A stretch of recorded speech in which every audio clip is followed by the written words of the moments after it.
अगर आप भी आर्मी एग्ज़ाम 2026 के अंदर पास हो चुके हो और आर्मी फिजिकल और मेडिकल की तैयारी कर रहे हो, तो उससे पहले ये वीडियो ज़रूर देख लेना, क्योंकि एक छोटी सी गलती आपको इस फिजिकल और मेडिकल से बाहर कर सकती है। आर्मी मेडिकल 2026 के अंदर आप क्यों रिजेक्ट हो सकते हो, 20 बड़े कारण हैं, इन गलतियों से बचो वरना मौका चला जाएगा। मैं आपको वो 20 मेडिकल पॉइंट बताऊंगा जिसमें स्टूडेंट्स हर बार मेडिकल आउट होते हैं, ठीक है। तो चैनल को सब्सक्राइब करना, वीडियो को लाइक करना। चलिए मैं वो 20 पॉइंट आपको बताता हूँ। तो स्क्रीन के ऊपर आप देख सकते हो army medical 2026 major checkup point जो होते हैं वो कौन कौन से। पहला आपके कान की जांच होती है। कान के अंदर आपके जो मैल होता है, जैसे हम ठेठी कहते हैं, वो नहीं भरी हुई होनी चाहिए, उसकी आप सफाई करवा लेना मेडिकल से पहले। आई विजन जो है वो आपका 6/6 का होना चाहिए, या फिर 6/9 तक चलता है, ठीक है, 6/9 तक चलता है। पर मेन आपको 6/6 ये आई पॉइंट रखना है, और आपका ये 6/6 आई पॉइंट होना चाहिए, ठीक है, वरना आपको आंखों में पॉइंट मिल जाएगा। फिर आंखों के सामने एक पेंसिल या पेन घुमाया जाएगा। आपकी दोनों आंखें एक जगह पर स्थिर रहनी चाहिए, ये भी पॉइंट चेक किया जाता है। इसके अंदर भी कई स्टूडेंट बाहर होते हैं।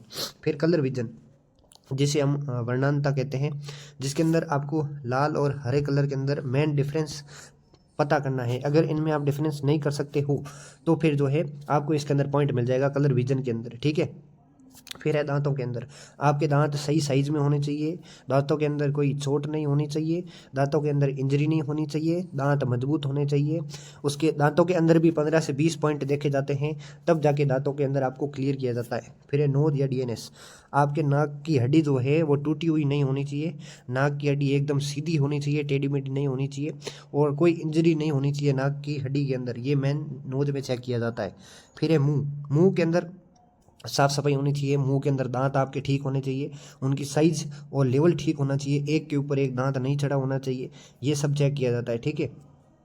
रीढ़ की हड्डी के अंदर कोई चोट नहीं होनी चाहिए, रीढ़ की हड्डी एकदम सीधी होनी चाहिए, कोई इंजरी नहीं होनी चाहिए, ये रीढ़ की हड्डी में चेक किया जाता है। नेक्स्ट है कंधा, कंधे के ये आप दोनों पॉइंट देख रहे हो, ये एकदम लेवल के अंदर होने चाहिए, ये ठीक है, ऐसे लेवल के अंदर होने चाहिए सीधे, तभी आपको मेडिकल के अंदर ये पॉइंट नहीं मिलेगा शोल्डर में। अगर ये पॉइंट आपका एक ऐसा है, एक ऐसा है, टेढ़ा मेढ़ा है, एक ऊपर है और एक नीचे है, तो फिर आपको इसके अंदर शोल्डर कंधे के अंदर आपको पॉइंट मिल जाएगा। हाथ का एंगल, ये दोनों हाथ जो है आपको इस लेवल के अंदर लाने होंगे, ठीक है। यहाँ जो ये आपके हाथ हैं, कोनी से नीचे वाले हाथ जो हैं ये एकदम सीधे होने चाहिए, इसके अंदर आपका टेढ़ा मेढ़ा हाथ नहीं होना चाहिए, जिसे हम घुमा हुआ हाथ कहते हैं या तिरछा हाथ कहते हैं, वो नहीं होना चाहिए, वरना आपको यहाँ पर जो है पॉइंट मिल जाएगा। फिंगर्स, अंगुलियाँ आपकी सीधी होनी चाहिए, तिरछी अंगुलियाँ जिससे कहते हैं, कई स्टूडेंट ज़्यादा लिखते हैं तो उनकी अंगुलियों के अंदर थोड़ा सा जो है अंगुलियों का साइज, या जिसे हम कहते हैं अंगुली तिरछी हो जाती है, घूम जाती है, ऐसा नहीं होना चाहिए, ठीक है। नोक नी होती है आपकी, ये घुटनों के अंदर होती है। आप यहाँ नीचे ये दोनों पैर जोड़ दोगे आपस में, आपस में ये दोनों पैर जोड़ दोगे, ये दोनों पैर जोड़ने के बाद ये ऊपर आपको जो घुटना दिख रहा है, ये घुटने वाली जो ये हड्डी है ये आपकी टच नहीं होनी चाहिए, इसके अंदर से इतनी जगह रहनी चाहिए कि एक स्केल आर पार हो जाए, ठीक है। तो ये पॉइंट बहुत ही खास कर चेक किया जाता है, इसके अंदर कई स्टूडेंट जो है फेल होते हैं। ये दोनों पैर आप टच कर देना, यहाँ नज़दीक लेके आना, ठीक है। उसके बाद घुटने के बीच में आपके गैप रहना चाहिए, ये नॉक नी का पॉइंट होता है। फिर है फ्लैट फुट, ये फ्लैट फुट क्या होता है, आपका जो पैर है, पैर का तलवा है, वो एकदम सीधा नहीं होना चाहिए, तलवे के अंदर थोड़ी सी जगह होनी चाहिए, जगह आप बीच में देख रहे हो ना, ये जगह होनी चाहिए।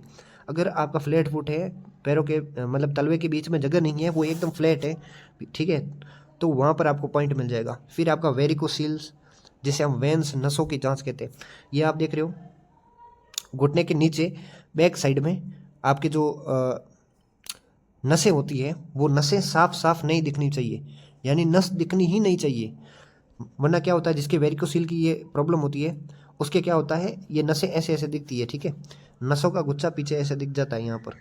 या फिर प्राइवेट पार्ट के अंदर टेस्टिस के आसपास भी जो है आपके ये वेरिकोसिल की नसें अगर उभरी हुई हैं, वहाँ पर आपको पॉइंट मिल जाएगा, यानी नसें उभरी हुई नहीं होनी चाहिए, दिखनी नहीं चाहिए, वरना आपको यहाँ पर वेंस में या नसों की जाँच में पॉइंट मिल जाएगा। फिर सर्जरी का निशान, अगर आपने बहुत टाइम पहले, 1 साल पहले या 7-8 महीने पहले कोई सर्जरी करवाई है, कोई ऑपरेशन करवाया है, तो वो आपके चल जाएगा। अगर आपने कोई ऑपरेशन करवाया है, उसके डॉक्यूमेंट आपके पास है, तो जब आपका मेडिकल होगा तो वो डॉक्यूमेंट आप साथ में लेके जाना और बता देना कि मेरे इस चीज़ का ऑपरेशन या सर्जरी हुई है, ठीक है। और सर्जरी का कोई निशान नहीं रहना चाहिए, अगर आपने बहुत पहले सर्जरी करवा ली है तो उसका निशान धीरे धीरे मिट चुका होगा या मिट रहा होगा, ठीक है। तो ये भी जांच की जाती है, तो ये आप बता देना सामने से। फिर है त्वचा का रोग, आपके कोई त्वचा का रोग नहीं होना चाहिए, स्किन डिजीज नहीं होनी चाहिए, जैसे खुजली हो गई या फिर फुंसियाँ होती है बहुत ज़्यादा, ठीक है, ये कोई बीमारी आपके चमड़ी के साथ नहीं होनी चाहिए। टैटू, अगर किसी ने टैटू बनवाया है तो एक टैटू का एफिडेविट बनता है कि मैंने ये टैटू बनवाया है इस कारण से, जो भी है आपका वो एफिडेविट आप साथ में बनवा लेना, ठीक है। सारे डॉक्यूमेंट तैयार करो तब ये टैटू का एफिडेविट आप जो है बनवा लेना। और जो ट्राइबल एरिया से हैं, आदिवासी एरिया से हैं, उनमें ये रीति रिवाज है कि वो टैटू बनवाते हैं, उनमें चलता है, पर बाकी सभी लोगों के लिए नहीं चलता है, तो आपको एफिडेविट बनवाना पड़ेगा। फिर है फ्रैक्चर हिस्ट्री, फिर यहाँ पर क्या है, आपके फ्रैक्चर का इतिहास। फ्रैक्चर हिस्ट्री, अगर कहीं पर हड्डी टूटी फूटी है, हाथों के अंदर पैरों के अंदर हड्डी टूट गई थी, आपने सही करवाया है फ्रैक्चर, ठीक है, तो वो डॉक्यूमेंट आपके पास होने चाहिए और आप सामने से बता देना कि भाई यहाँ पर फ्रैक्चर हुआ था, हड्डी टूटी थी, मैंने इलाज करवाया है। फिर है बैलेंस या वॉकिंग, वो आपके जो फिजिकल के अंदर जिग जग होता है उसके ऊपर आपको चलवाते हैं तो आपको पता चल जाता है कि आपका बैलेंस कैसा है। Private part check, private part के अंदर आपका जो टेस्टिस है दोनों, उनको चेक किया जाता है, छोटे बड़े नहीं होने चाहिए, ज़्यादा फर्क नहीं होना चाहिए, ठीक है, साइज के अंदर, ये चेक किया जाता है। फिर आपका जो पेनिस है, पेनिस की जो चमड़ी है वो पीछे जानी चाहिए, ठीक है, पीछे जानी चाहिए, ये चेक किया जाता है। इसके अंदर भी पॉइंट मिल सकता है आपको, अगर वेरिकोसील की दिक्कत है, टेस्टिस के आसपास में नसें दिख रही हैं बहुत ज़्यादा उभरी हुई, तो वहाँ पर आपको पॉइंट मिल सकता है। पाइल्स यदि लागू हो, आपकी अगर पाइल्स की बीमारी है तो क्या होगा, यहाँ पर आपका पाइल्स चेक किया जाएगा, आपसे खांसी करवाई जाएगी जोर से, जब आप जोर से खांसोगे तो वहाँ पर पता चल जाएगा कि आपके पाइल्स की बीमारी है या नहीं है, तो ये पॉइंट आपको मिल जाता है, तो इसके अंदर आपको दिक्कत हो सकती है। ये तो मेजर 20 पॉइंट जो है मैंने आपको बता दिए। अब यहाँ पर क्या दिक्कत होती है, अगर आपने पहले कान की सफाई नहीं करवाई है और आप मेडिकल देने चले गए, मेडिकल देने चले गए, वहाँ फिर आपको पॉइंट मिल जाएगा कि आपके कान की सफाई नहीं करवाई हुई है। फिर वहाँ पर है आपको जो री मेडिकल के लिए टाइम मिलता है 7 दिन 10 दिन की, इन दिनों के अंदर आप जो है वापस चेक करवा सकते हो और अपना पॉइंट तोड़वा सकते हो। तो आप जाओगे डॉक्टर के पास, कान की सफाई कराओगे, फिर वापस री मेडिकल के लिए जाओगे, वहाँ पर आपका जो पॉइंट है ये टूट जाएगा। तो इस तरीके से जो मेडिकल बोर्ड होता है, जो वहाँ पर स्टाफ होता है, वो आपको री मेडिकल देता है, जो पॉइंट टूट सकता है उसके लिए आपको री मेडिकल मिलता है, तो वो पॉइंट आप उसका इलाज करवा के आप वो पॉइंट तोड़वा सकते हो, ठीक है। तो इस तरीके से आप अपना मेडिकल जो स्टेज है उसको आप क्लियर कर सकते हो। ये बहुत इंपॉर्टेंट स्टेज है, इसके अंदर आपकी कोई दिक्कत आती है तो फिर आप जो है सीधा भर्ती से बाहर हो जाओगे। तो ये सारे पॉइंट आप चेक कर लेना, अगर दिक्कत है तो पहले आप डॉक्टर को दिखवा सकते हो, टैबलेट वगैरह गोलियां जो भी हैं वो आप ले सकते हो, थोड़ी आपकी जो प्रॉब्लम है वो कम हो जाएगी, तो आपको मेडिकल के अंदर बहुत ज़्यादा दिक्कत नहीं आएगी, ठीक है। तो ये मेडिकल पॉइंट थे आपके, जो बहुत ही ज़्यादा स्टूडेंट्स को इसके अंदर जो है फेल किया जाता है, तो ये आप चेक कर लेना। इसके बारे में आपका कुछ भी डाउट हो कमेंट कर देना, हाथों हाथ रिप्लाई मिल जाएगा। बहुत बहुत धन्यवाद।